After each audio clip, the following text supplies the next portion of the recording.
Hello everyone and welcome to a new video. Today I'm going to talk about my November favorites because I haven't done that yet because I've been doing Vlogmas. Blame it all on Vlogmas, okay? November was an interesting month. I feel like it's like such a long time ago because we're in the end of December now, but I was thinking really hard about what to talk about in this video. I need to talk about something. What did I like? What did I do? I studied so much in November, but that's not like a favorite thing, so that doesn't fit here. I looked at the books I read and I was like, I need to pick one favorite book that I can talk about. It doesn't even need to be like in my favorite books of all time. It just need to be like the one book I enjoyed the most out of all the books I read. And I can't make up my mind. Some I didn't enjoy at all. Some I enjoyed a lot, but it's not like I can't come up with one that I enjoyed more than another one. They're all really equal in place. And I'm thinking so hard, like I have a pile beside me of the books that I enjoy the most and I want to pick one to talk about here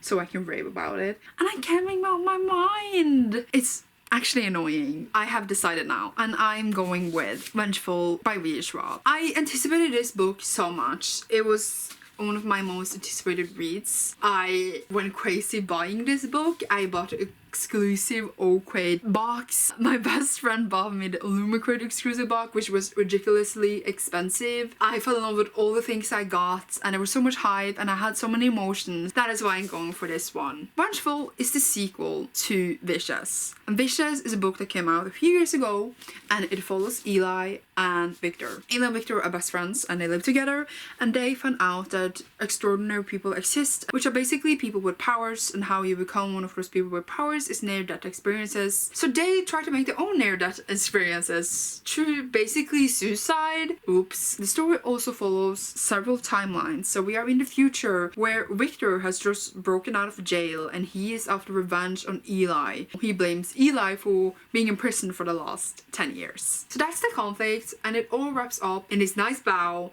where we get all these timelines meeting together. And it's the same with this one. We follow different timelines but just after Vicious. We finally get a backstory for Eli, and Victor in this is like dying over and over and it's super interesting. Like, why is it happening? Can he prevent it? What can change this? Not to spoil the end of Vicious, but Eli is in another predicament and he's been there also now for a long while, because it's been quite a long while since Vicious in this one. I think 5 years exactly, because it's been 5 years between the books. So she took 5 years in between the stories as well. We also get new characters that I really enjoy, but one of them we don't get all the answers to, and the ending is a bit open. It's a bit like questioning, so I'm thinking that it might be another book coming later, maybe in 5 years, and we will get some of the answers, because I need more answers and I need a more of a proper ending because I'm confused now. But it's really good. It follows, as I said, different timelines. It all wraps up super nicely and the writing is so good. I recommend this series a lot. Even if you have read V. Schwab's other works, you might not have liked those, but you might like these because they're all quite different. Now I have only read this series and a Dark Shade of Magic series. They are quite different and I feel like she does a really good job of that, between distinguishing her voices. Definitely a favorite from the month of November, and I'm so glad that I got to read this year. Probably one of my most anticipated books after The Queen of Air and Darkness. Guess who is gonna be my favorite book in the month of December? Who knows? Didn't say anything. So again, my life is really boring. I don't have really that much other things to talk about than books and series and sometimes movies, but movies were one of my main interests before, but it's not really anymore, which is sort of sad. Anyways, other things I wanted to talk about is a series that I watched with my best friend Erica, which you've seen quite a lot on my channel. It was so good. Shouldn't be surprised that it is this series, but that is The Haunting of Hill House. It is on Netflix. It's a Netflix series and it is based on the book by the same name, I believe, but the book is quite different. It follows different characters completely, I believe, if I'm not incorrect. So basically follows this family that lived in Hill House and we follow them in the future after they are done living there. Like, they moved out when they were kids. They only lived there for a few months a long time ago when they were kids, but they're all marked by it in different ways, and we get different backstories from each characters in different episodes. We get flashbacks of what really happened that night, as they refer to, and it's creepy and scary and it's ghosts, and it was so good. It's not only good because I don't know, you got scared. It's the writing, the pacing. It's a slow paced story and it does it so well. The cast is amazing and I absolutely love this series. I would recommend it for anyone who wants something scary but also just a generally really good story. But also like if you're really scared, I guess don't watch it because people said it was super scary.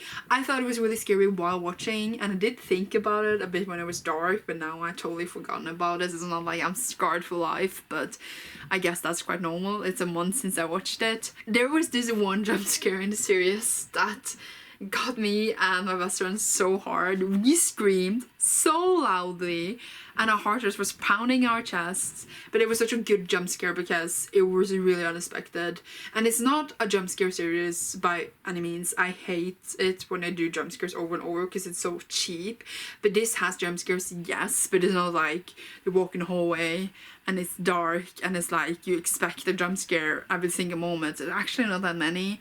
But what's cool about the series is that every time they're in Hill House, in flashbacks, etc., there's almost always ghosts there and you don't actually even notice them. They of course did that on purpose and it's quite interesting how you actually don't notice them. So rewatch it maybe after you watch it. I want to rewatch it now because I read about this quite a lot later. I did notice quite a lot when watching, but it's apparently much more than you think it is. And you don't notice them. People just stand in the background, things like that. Now I'm freaking out because I'm freaking myself out, but it's really a nice move to freak people out without even knowing that they're freaked. So it's a well-made show and I mean they have potential to make more. They don't need to be about the same characters. Could be about characters in the past or even in the future. We'll see, but it was so good. The actors and everyone and everything and the story was so good. I don't have words anymore, but I loved it and it's probably one of the best series I ever watched, to say it at least. Like it was a pressing production. Okay, that was the 2 things I wanted to talk about. That's great. Great favorites video. Great job. November's too long ago. I can't remember if it was other things I was supposed to talk about. I might have forgotten them. Too bad. And I hope you enjoyed this little video where I read about 2 great things that I really recommend for you. Thank you so much for watching this video. Tell me some of your favorite things from recently down below if you want to, and you will see me soon in a new one. Bye!